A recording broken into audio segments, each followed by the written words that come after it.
আসসালামু আলাইকুম। Hello everyone, চলে এসেছি শখের বাগানবাড়ি পেজটি থেকে নতুন আরও একটি ভিডিও নিয়ে।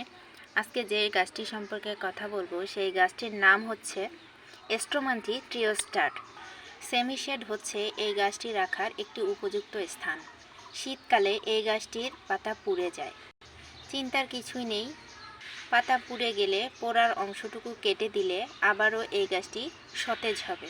গ্রীষ্মকালে যে কোনো সময় গাছটিকে রিপোর্টিং করতে পারবেন। নার্সারি থেকে গাছ কিনে আনার পর প্রায় আমরা একটি ভুল করে থাকি, যে ভুলটি একটি গাছের জন্য মারাত্মক ক্ষতির কারণ। একটি গাছ যখন নার্সারিতে থাকে তখন সে একটি পরিবেশে থাকে। নার্সারি থেকে যখন গাছটি আমরা কিনে নিয়ে আসি তখন সে আরেকটি নতুন পরিবেশে থাকে। তাই গাছটিকে কিনে এনে সেট হতে সময় দিন 3 থেকে 4 দিন।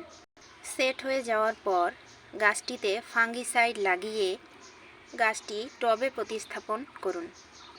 এতে গাছটি আপনাকে দীর্ঘদিন ধরে ফুল এবং ফল দিতে পারবে। একটি গাছ লাগানোর পূর্বে মাটি শোধনটা অত্যন্ত জরুরি। আমি যখন এই গাছটি লাগিয়েছিলাম তখন মাটি এবং গোবর মিশ্রণ তৈরি করে গাছটি লাগিয়েছিলাম।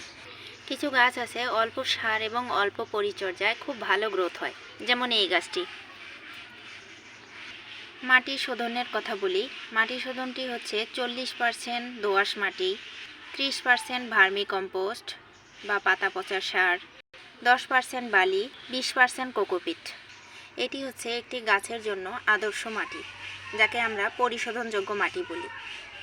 আপনারা অনেকেই ভাবতে পারেন আমার কাছে তো এত কিছু নেই, তাহলে আমি কিভাবে বাগান করব।